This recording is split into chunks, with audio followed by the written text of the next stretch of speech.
말씀은 시편 23편 말씀입니다. 우리 시편 23편 1절부터 6절까지 말씀을 함께 한 목소리로 읽겠습니다. 여호와는 나의 목자시니 내게 부족함이 없으리로다. 그가 나를 푸른 풀밭에 누이시며 쉴 만한 물가로 인도하시는도다. 내 영혼을 소생시키시고 자기 이름을 위하여 의의 길로 인도하시는도다. 내가 사망의 음침한 골짜기로 다닐지라도 해를 두려워하지 않을 것은 주께서 나와 함께 하심이라. 주의 지팡이와 막대기가 나를 안위하시나이다. 주께서 내 원수의 목전에서 내게 상을 차려주시고 기름을 내 머리에 부으셨으니 내 잔이 넘치나이다. 내 평생의 선하심과 인자하심이 반드시 나를 따르리니 내가 여호와의 집에 영원히 살리로다. 아멘. 아멘. 우리 옆에 분과 인사하십니다. 하나님께서 당신의 목자가 되십니다. 아멘. 아마 전 세계에서 가장 애송되고 있는 시 중에 하나가 이 시편 23편 말씀일 겁니다. 예수 믿지 않는 사람들도 또 신앙생활하는 사람들에게는 더 말할 것도 없이 시편 23편은 많은 위로가 되고 은혜가 되는 그런 말씀입니다. 그래서 주일학교 어린아이들도 그렇고 우리가 찬송한 이 찬양의 가사도 그렇고 시편 23편을 애송하고 또 찬송으로 지어서 부르기도 하는 그런 시이고 사랑받는 시입니다. 우리 1절 첫 줄을 다시 한번 읽어 보십시다. 여호와는 나의 목자시니. 여호와는 나의 목자시니. 믿으시지요? 아멘. 웬만하면 읽고 나서 아멘을 하실 텐데 우리는 너무 양반이어서 다시 한번 하십시다. 시작. 여호와는 나의 목자시니. 아멘. 하나님께서 우리의 삶에 목자가 되신다면 무슨 두려움이 있겠습니까? 문제가 뭐냐? 예수 믿는데 그런 확신이 없는 거죠. 양은 그냥 때에 따라서 목자가 가자고 하면 가면 되고 오라고 하면 오면 됩니다. 우리 그렇게 사셨으면 좋겠습니다. 양을 안 키워봐서 이게 마음에 확 와서 안 닿는 거죠. 무엇을 먹을까, 무엇을 마실까, 왜 염려하지 말아야지요? 우리는 양이기 때문입니다. 양은 무엇을 마실까, 무엇을 먹을까 염려할 필요 없이 누가 인도하는 대로? 목자가 인도하는 대로 가면 됩니다. 몽골에 이렇게 몇 차례 단기 선교를 다녀오고 그 목자들의 삶 이렇게 보면서 게르에 들어가서 이야기도 나눠보고 그들이 양을 치고 하는 것들을 보면서 많은 생각을 하게 됐습니다. 그 척박한 몽골, 겨울에는 영하 40도, 50도까지 내려가는 그 땅에서 목축을 한다는 것은 굉장히 고된 삶입니다. 때가 되면 그 목자들은 집을 헐어서 이사를 갑니다. 누구 때문에요? 양 때문에요. 그래서 몽골 사람들의 집은 독특하게 게르라고 하는 형태로 그렇게 발전해 왔습니다. 한 채를 헐고 짓는데 한 2시간에서 3시간 정도면 충분합니다. 뼈대를 세우고 양가죽을 덮고 양털을 덮고 안에 난로를 지피면 밖에 그 혹한도 넉넉히 이겨낼 수 있습니다. 주거 형태가 그렇게 불편하지만 변한 이유는 양들을 위해서입니다. 그래서 겨울이 다가오면 또 이사를 하고 또 새봄이 찾아오면 또 이사를 합니다. 부지런한 목자들은 1년에 3-4차례 이사를 계속해서 합니다. 죽을 때까지. 아니요. 죽고 나서 그 자식들도 그 대를 이어서 그 수고를 하는 것은 한 가지 목적 때문입니다. 뭐요? 양들을 위해서요. 그 양들을 살찌우게 하기 위해서요. 이제 몽골 단기 선교 중에 마지막 날은 양을 잡아서 동네 어른들을 초청하고 청년들을 초청해서 함께 잔치를 하는 그런 일들을 계속했습니다. 양을 사러 이제 양을 키우는 곳에 가서 양을 골라서 잡아서가 죽여서가 아니라 진짜 붙들어서 누가 양이 무슨 순하다고 그랬는지 모르겠는데 목장 가서 한번 양을 잡아보세요. 걔네들도 죽을 걸 알면 결코 순하지 않아요. 들이받진 않지만 죽어라고 도망갑니다.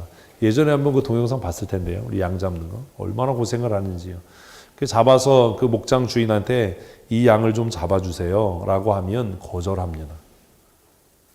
돈 드릴 테니까 양을 좀 잡아주세요. 우리가 잡을 수가 없으니까 거절하더라고요. 왜 거절하는지 아세요?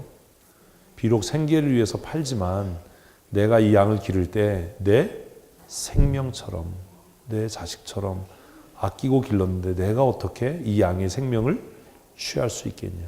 그래서 번거롭지만 양을 사가지고 와서 또 양 잡을 사람을 또 고용을 해야 돼요.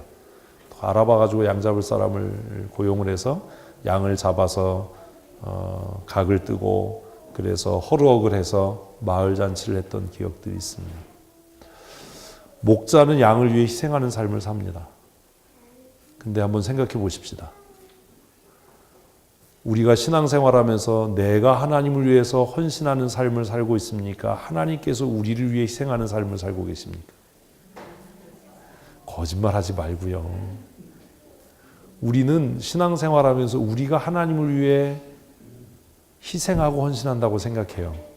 그래서 교회에서 무언가를 하면서 꼭 봉사한다라고 얘기를 해요. 제가 제자양육반 하면서 말씀드렸잖아요. 봉사는 누구다? 앞못 보는 사람이지 예수 믿는 사람이 교회에서 하는 일이 절대로 봉사가 될 수 없다. 쉽게 얘기하면 양이 목자를 위해 희생합니까? 목자가 양을 위해 희생합니까? 근데 우리는 왜 교회 일하면서 왜 투덜거리고 내가 봉사하는데 안 알아주고 내가 이렇게 헌신하는데 왜 인정 안 해주고 왜 그러지요? 이유가 뭔지 아세요? 하나님이 우리 목자가 아닌 거예요. 그래서 그런 거예요. 여호와 하나님이 여러분의 삶의 목자이시기를 바랍니다. 그래서 우리가 어떤 어려움 가운데 있더라도 삶의 어두운 터널을 지나고 있는 그때라도 여호와는 나의 목자시니, 여호와는 나의 목자시니. 목자는 겨울이 오기 전에 양들을 푸른 초장, 먹을 만한 꼴이 있는 곳으로 인도하기 위해서 그들을 거친 산으로 몰고 갑니다. 양들은 아마 고통스럽고 고생스러울지도 모르겠지만 그러나 그렇게 하는 이유는 더 좋은 삶을 그들에게 제공하기 위해서예요. 하나님께서 때때로 우리를 깊은 터널 속으로 인도하시고 또 우리를 고난 가운데로 인도하시는 이유도 하나님이 정말로 나의 목자이심을 믿는다면 이 고난의 끝에, 이 거친 여정의 끝에 무엇이 있다는 것? 푸른 초장과 쉴만한 물가가 있다는 것을 믿으십시다. 그래서 고민하지 마십시다. 그런데 어떻게 여호와께서 나의 목자가 되시냐? 모든 사람에게 여호와께서 목자이시냐? 그건 아니라는 거지. 그래서 여러분에게 이 1절 첫 센텐스, 첫 문장이 저에게도 여러분에게도 중요한 고백이어야 하는 겁니다. 다시 한번 하십시다. 시작. 또 그럼 어떻게 해요? 신이가 아니라 고백을 하자니까 고백을. 시작. 여호와는 나의 목자이십니다. 아멘. 아멘. 정말로 아멘이시죠? 근데 누가 어떤 사람이 누구에게 하나님은 목자이신가? 시편 23편이 있으려면 뭐가 있어야죠? 22편이 있어야 돼요. 이 간단한 걸 우리는 너무 이게 고차원적에서 뭘 물으면 굉장히 심오한 걸 묻는다고 생각. 저는 그렇게 심오한 걸 안 물어요. 시편 22편이 있으려면 몇 편이 있어야 돼요? 21편이 있어야죠. 뭘 또 22편이에요. 시편 23편이 있으려면 22편이 있어야 되지요. 이게 이제 성경 구조의 은혜예요. 시편 23편에서 여호와는 나의 목자이시니라고 고백이 되기 위해서 시편 22편이 존재해야 합니다. 시편 22편 함께 읽습니다. 내 하나님이여, 내 하나님이여, 어찌 나를 버리셨나이까? 어찌 나를 멀리하여 돕지 아니하시며 내 신음소리를 듣지 아니하시나이까? 시편 22편은 메시아 고난시입니다. 이 시편 22편을 우리가 제자 양육반하면서 다 했던 것처럼 예수님께서 십자가에서 죽으실 때 소리 높여서 외치셨던 말입니다. 엘리 엘리 라마 사박다니. 사람들은 예수님께서 왜 아람어로 이 크게 하나님 나의 하나님 나의 하나님 왜 나를 버리십니까? 라고 외치는지 이해할 수 없었습니다. 그러나 예수님께서 십자가 위에서 그렇게 크게 아람어로 그렇게 외치신 것은 내가 너무 고통스럽습니다. 내가 하나님께 버림받는 이 고통이 너무나 크고 아프고 속상하고 쓰립니다. 라고 고백하신 것이 아니라 그 의미로 살피면 하나님 아버지 수백 년 전에 시인의 입을 통해서 약속하신 그 메시아 언약이 지금 이곳에서 나를 통해 이루어져 가고 있습니다. 하나님의 뜻이 그렇게 이루어지게 됨을 감사합니다라는 고백입니다. 그런데 우리는 여전히 이 말씀을 이해하지 못해서 고난주간이 되면 시편 22편 혹은 또 마태복음을 설교하거나 묵상하면서 예수님께서 이렇게 처절하게 고통 가운데 비명을 지르시면서 죽었구나. 우리도 우리 예수님의 고난에 뭐 이런 소리를 하는데 사실 그런 것이 아닌 거죠. 입장을 좀 달리 해야 되는 겁니다. 예수님의 관점에서가 아니라 누구의 관점으로? 아버지의 관점으로 이 시편 22편과 23편을 볼 수 있어야 합니다. 여러분, 우리가 어떻게 하나님의 기르시는 양이 됐지요? 우리가 어떻게 하나님을 나의 목자라고 부를 수 있게 됐지요? 그것은 아버지께서 그 아들 예수를 버리셨기 때문입니다. 다시 말하면 나를 하나님의 기르시는 양으로 취하시고 나를 하나님의 양자 삼으시기 위해서 하나님 아버지께서 그 독생하신 아들 예수 그리스도를 버리시는, 십자가에 못 박아버리는, 그에게 얼굴을 돌리시는 그 일을 하나님께서 행하심으로 내가 하나님의 기르시는 양이 되고 우리가 하나님의 자녀가 된 줄로 믿습니다. 여러분, 이건 굉장히 중요한 겁니다. 구원은 값없이 얻는 것이 아닙니다.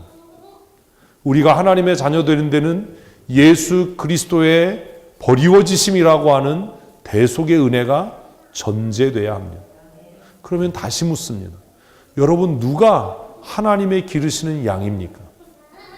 이제는 하나님의 관점으로 시편 22편을 보는 것이 아니라 나의 관점으로 시편 22편을 묵상한다면 누가 하나님의 기르시는 양이 될 수 있습니까? 모든 사람이요? 아닙니다.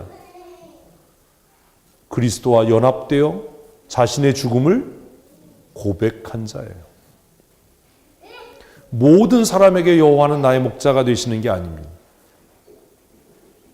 그래서 바울 사도는 갈라디아서 2장에서 내가 그리스도와 함께 십자가에 못 박혔다. 그래서 이제는 내가 사는 것이 아니라 내 안에 그리스도께서 사신 것이라. 아멘. 이 믿음의 고백을 하는 자들에게만 하나님은 나의 목자가 되시고 우리는 하나님의 기르시는 양이 되는 겁니다. 사랑하는 성도 여러분, 오늘 우리가 성찬에 참여하는 것, 우리가 2달에 한 번 성찬 예식을 거행하는 것은 우리의 머리가 하도 둔하고 우리의 목은 곱고 우리의 마음은 강팍해서 이 사실을 찾고 있기 때문입니다. 무엇을요? 내가 이미 그리스도와 함께 죽었다라고 하는 그것. 우리 한번 고백하십시다. 시작. 어떻게 표현하든지 여러분의 말로 표현하셔야 돼요. 제가 이것을 따라합시다가 아니라 여러분 고백하십시오라고 하는 것은 내가 이미 그리스도와 연합되어 죽은 자입니다라고 하시든 뭐 무슨 말로 표현하든 그것이 정말로 나의 참되고 진실한 고백으로 하나님 앞에 고백될 때 비로소 여호와는 나의 목자가 되시고 나는 주님의 기르시는 양이 될 것이기 때문입니다. 우리 다시 한번 진심을 담아서 고백하십시다. 시작. 아멘, 아멘. 정말 아멘이십니까? 갈라디아서 2장 20절은 바울의 고백이었습니다. 내가 그리스도와 함께 십자가에 못 박혔나니 이제는 내가 사는 것이 아니다. 이것을 나의 말로, 나의 고백으로 하나님 앞에 고백해야 합니다. 하나님, 내가 이미 그리스도와 함께 십자가에 못 박혀 죽은 바 되었습니다. 이제는 내가 사는 것 아니고 내 안에 성령께서 주인이 되시고 하나님이 주인이 되셔서 나를 다스리시는 삶을 살게 하여 주십시오. 아멘. 이렇게 고백하는 자에게만 하나님은 뭐가 되시고 목자가 되시고 우리는 그분의 기르는 양이 되어서 염려 없고 근심 없는 삶을 살게 될 것입니다. 그리스도와 함께 십자가에 못 박혔다는 게 무엇을 이야기합니까? 무조건적인 순종의 삶을 사는 거예요. 지난 한 주간 동안 무엇을 먹을까, 무엇을 마실까, 내 삶이 너무 곤고해, 내가 너무 힘들어, 지치고 어려워, 이것 때문에 고민하고 염려하고 근심하고 의기소침한 삶을 살았다면 아마도 아직 여러분의 삶에 여호와가 목자가 아니신 겁니다. 날마다 우리가 우리의 진심을 담아서 우리의 참되고 진실한 마음으로 하나님 앞에 하나님, 내가 나의 근심과 나의 걱정과 나의 염려를 십자가에 함께 못 박았습니다. 그러므로 이제 하나님이 나의 목자가 되심으로 더 이상 염려하지 않는, 근심하지 않는, 낙심하지 않는, 좌절하지 않는 삶을 살겠습니다. 아멘. 이렇게 고백하는 성도가 되어야 한다는 겁니다. 우리를 둘러싸고 있는 삶의 정황은 만만하지 않습니다. 아침에 눈 뜨면 고민이고 잠들 때까지 염려고 꿈속에서도 고민합니다. 우리의 상황이 녹록하지 않고 우리의 능력이 너무나 보잘것없어서 무엇을 먹어야 할지, 어디로 가야 할지, 무엇을 해야 할지를 늘 근심하고 살아가지만 정말로 그리스도와 함께 자신의 죽음을 고백하고 자신의 욕망과 자신의 염려와 근심을 십자가에 못 박은 자라면 주님, 나를 인도하시고 이끄시는 대로 내 목자 되신 여호와 하나님의 인도하심을 따라 살겠습니다. 아멘. 이렇게 고백하고 근심 없는 삶을 살아야 하는 것이지요. 왜요? 그 내용이 오늘 본문에 나와요. 오늘 시편 23편을 우리가 뜻없이 암송하고 묵상하지만 이 시편 23편의 말씀이 정말로 시인이 고백하는 것처럼 1절 첫머리에서 여호와는 나의 목자이시다라고 고백하고 믿는 자에게 그대로 이루어지고 그대로 성취될 줄로 믿습니다. 여러분 정말 진심으로 아멘 하셔야 됩니다. 우리 그렇게 사십시다. 뭐 하는 삶이요? 염려 없는 삶이요. 근심 없는 삶이요. 우겨싸임을 당해도 넉넉히 이기는 삶을 사는 믿음의 사람들이 되십시다. 우리가 머리가 나빠서 자꾸 잊어서 2달에 한 번 성찬식을 하면서 기억하는 겁니다. 우겨싸임을 당하나 망하지 않고 넘어지나 쓰러지지 않는, 지금은 좀 궁핍해도 다시 복 주시는 하나님을 경험하는 욥의 삶을 사는 믿음의 사람들이 되시기를 바랍니다. 그러면 여호와가 나의 목자가 되시는 삶의 그 은혜가 무엇인가? 다시 한번 우리 1절 전체를 읽습니다. 여호와는 나의 목자시니 아멘. 아멘. 뭐가 없다고요? 부족함이 없으리로다. 뭐가 걱정입니까? 예배 전에 우리 건축에 대한 이야기를 하다 왔습니다. 염려가 많습니다. 우리 가진 것 보면 없습니다. 그러나 우리가 예배당을 건축하는 일에도 여호와 하나님은 우리의 목자가 아닐까요? 뭘 또 아멘이 아닐까요 했는데 잘 듣고 아멘을 해야지. 이 사람들이 큰일 날 사람들이 그냥 우리가 선교사를 보내서 선교하고 건축을 하고 아들, 딸 시집장가 보내고 아이들 교육하고 내 앞으로의 진로와 내 직장의 문제와 삶의 문제 모든 영역에 있어서 하나님은 나의 목자이심을 믿습니다. 단지 예배하고 말씀 들을 때만이 아니라 사업을 경영할 때도, 우리가 해결할 수 없는 큰 문제를 만날 때도, 우리를 낙심케 하는 상황에서도 1절 말씀을 잊지 마십시오. 오늘 이 예배를 마치고 우리 날마다 아침에 눈 뜰 때마다 고백했으면 좋겠습니다. 여호와는 나의 목자이십니다. 하나님 오늘도 나의 목자로서의 역할을 감당해 주십시오. 내가 주의 인도하심을 따라 살겠습니다. 아멘. 그렇게 사는 자에게 시인은 뭐라고요? 부족함이 없대잖아요. 부족함이 없대잖아요. 하나님께서 채우시는 은혜를 주실 줄로 믿습니다. 정말 황당무계한 소리 같죠. 하나님, 우리가 건축하는데 50억이 필요해요. 그러면 이걸 어떻게 마련할까 고민할 게 아니라 우리의 목자 되신 하나님 앞에 구하십시오. 하나님, 이게 정말 하나님의 뜻이면 하나님께서 어떤 미친 사람을 보내서라도 어느 날 50억 헌금하게 하실 줄로 믿습니다. 이게 황당맞은 소리 같고, 목사가 이런 소리 하면 저렇게 철딱서니가 없어, 어떻게 저런 소리 하지라고 생각하지만, 그러나 그것이 시편 23편 1절 말씀인 거예요.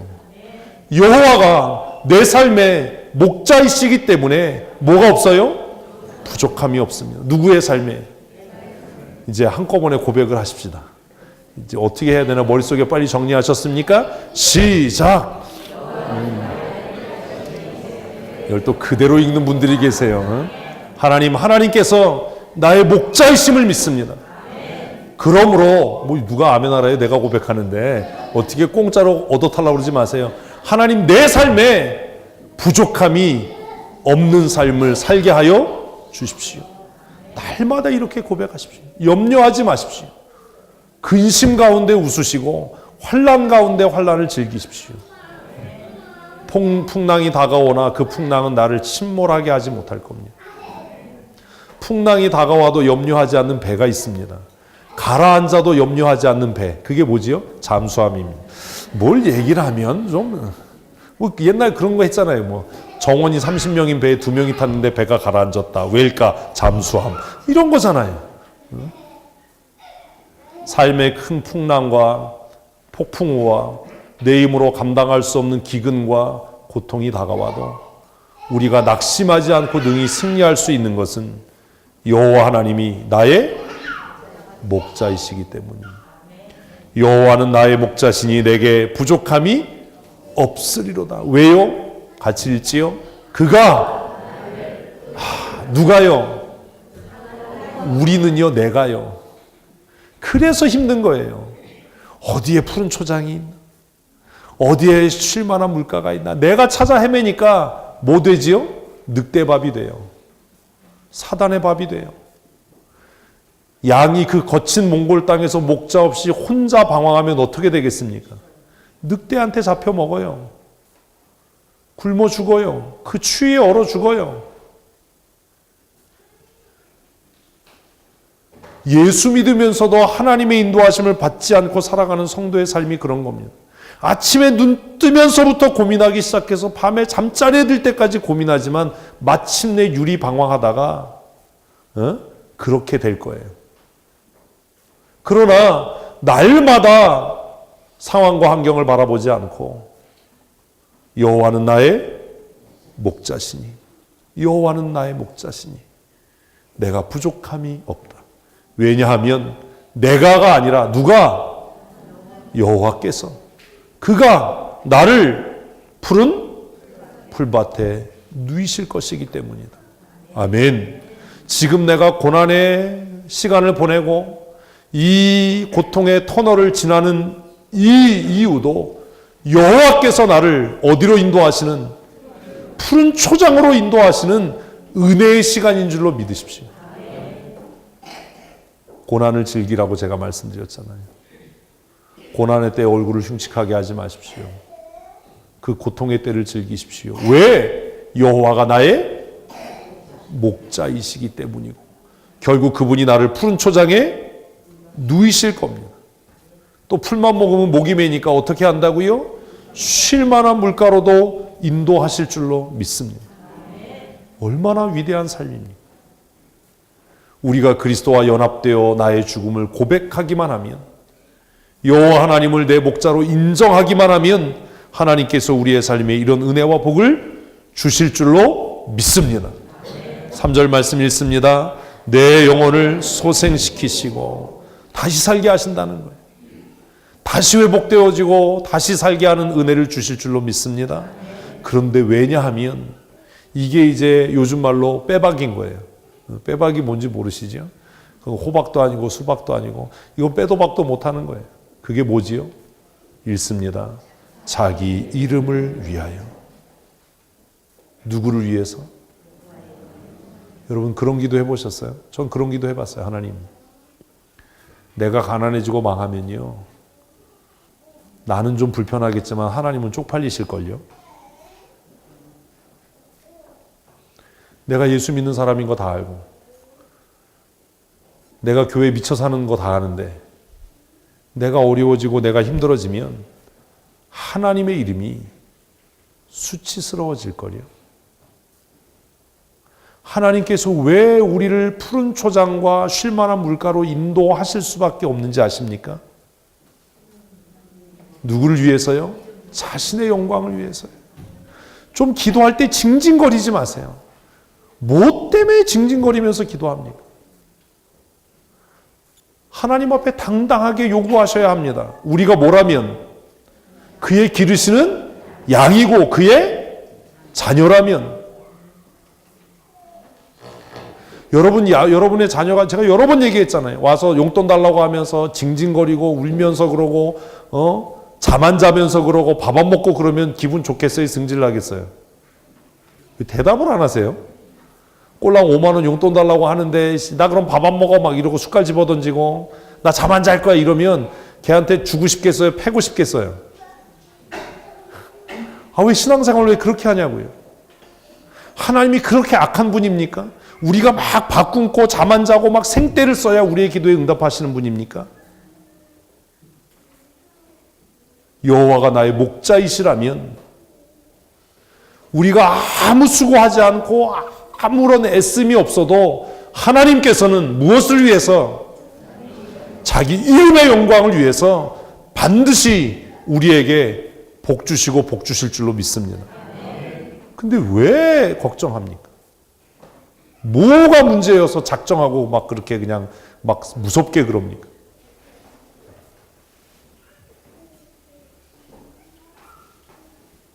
하나님께서는 우리에게 뭐 할 수밖에 없어요? 복을 주실 수밖에 없어요. 아주 아멘 좀 하라고요. 아멘. 우리가 하는 사업은 잘 될 수밖에 없어요. 아멘. 왜요? 그래야 하나님의 이름이 영광을 받으시거든요.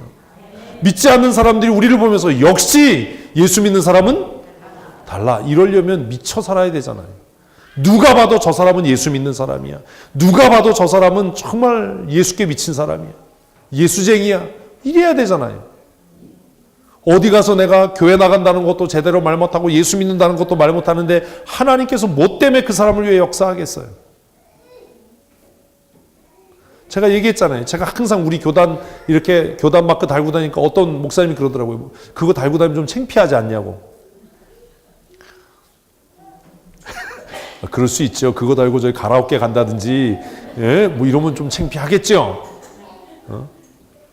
나는 창피하지 않다. 누가 또 묻더라고요. 목사님 차 뒤에다 춘천 성도교 이렇게 써가지고 다니면 좀 그렇지 않냐고. 뭐가 그러냐? 교회가 나를 먹여 살려주는데, 교회가 내 밥줄인데, 내가 춘천 성도교회 담임 목사인 게 얼마나 자랑스럽냐. 여러분 정말 여러분 한번 양심적으로 생각해 보세요. 내가 예수 믿는다는 것, 내가 신앙생활 한다는 것, 그것이 혹시 부끄러웠던 적은 없으십니까? 숨기고 싶었던 적은 없으십니까? 우리 아이들, 우리 아버지가 장로라는 것, 우리 엄마가 권사여서 맨날 교회에 미쳐 산다는 것, 우리 아버지가 목사라는 게 가리고 싶고 감추고 싶고 부끄러운 적은 없었습니까? 그렇게 사니까 여호와가 내 목자가 아닌 거예요.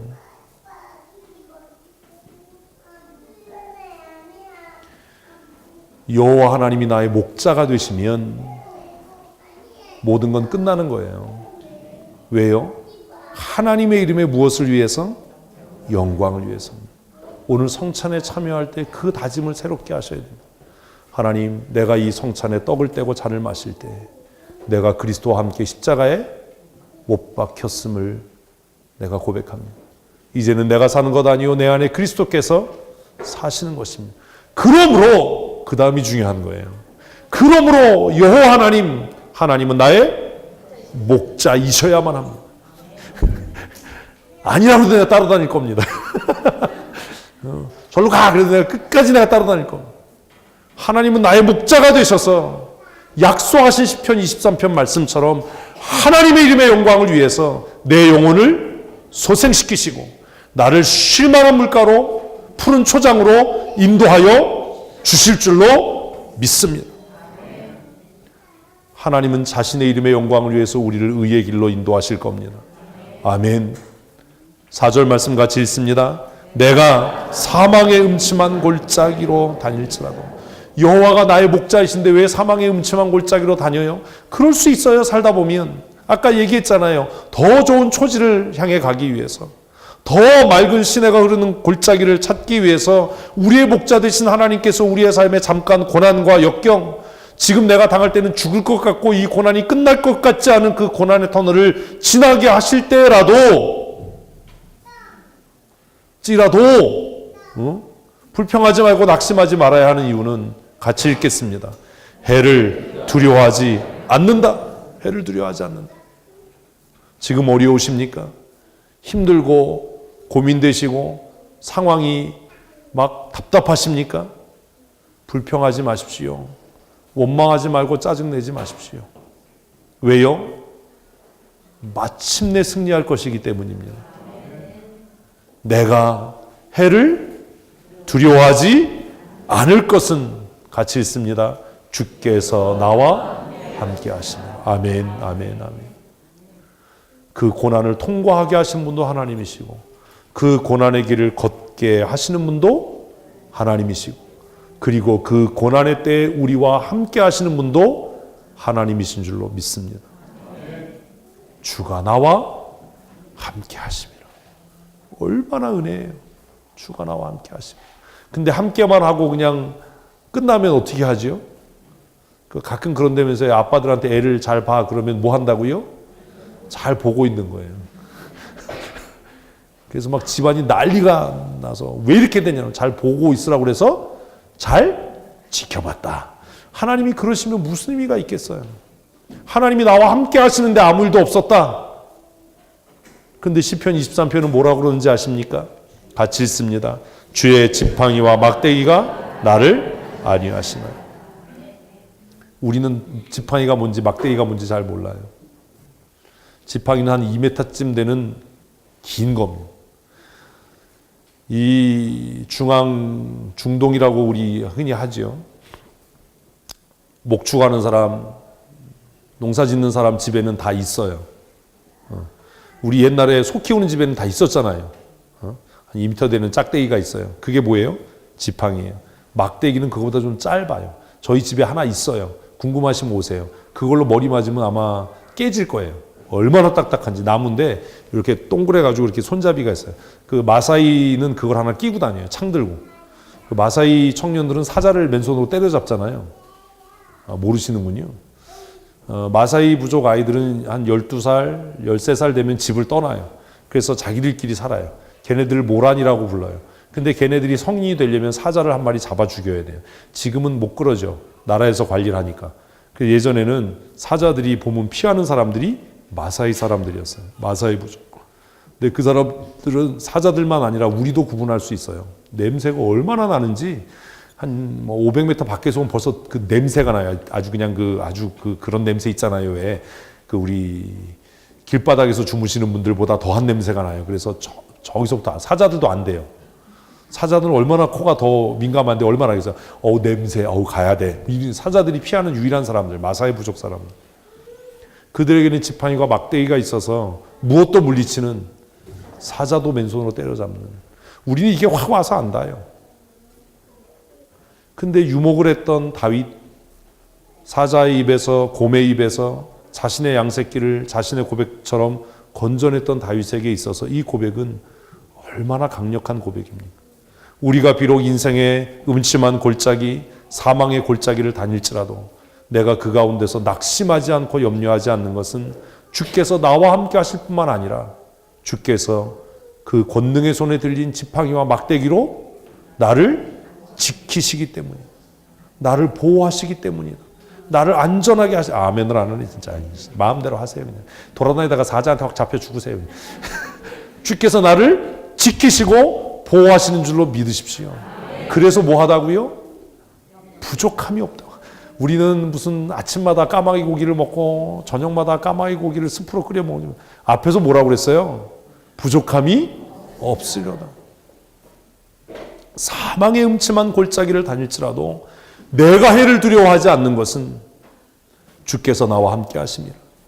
주의 지팡이와 막대기로 나를 지키시고 보호하시고 안전하게 하셔서 하나님 내 삶에 부족함이 없습니다. 없습니다. 우리 다 이런 삶을 사는 믿음의 사람들이 됐으면 좋겠습니다. 5절 말씀 읽습니다. 주께서 내 원수의 목전에서 내게 상을 차려주시고 기름을 내 머리에 부으셨으니 내 잔이 넘치나이다. 아멘, 아멘, 아멘.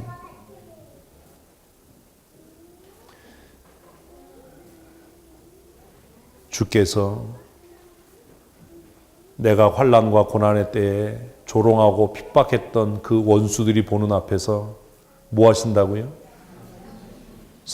예전에는 상을 베푸시고 이래서 이게 상장을 수여하는 건 줄 알고 목사님들이 가끔 그런 실수를 했어요. 그래서 번역하면서 아예 밥상을 차려주시고라고 설명을 한 거예요. 아유, 저 거렁뱅이, 저 가난한 놈, 하나님께 저주받은 놈, 이렇게 조롱했던 그 사람들 앞에서 하나님께서 나에게 뭐 한다고요? 잔치상을 차려주시는. 그때 그들의 입이 얼마나 부끄럽겠어요. 욥기를 연상하면 되죠. 욥이 고난당할 때 찾아와서 너 회개해야 돼, 너 죄져서 그러는 거야 라고 이야기했던 내 친구 누구지요? 1, 2, 3, 4 그죠? 이름이 생각 안 나면 뭐 가불병정. 하나님께서 욥을 배나 갑부가 되게 하셨을 때 그들이 얼마나 부끄러웠겠습니까? 하나님은 역전의 명수이십니다. 우리에게 고난을 주시는 것은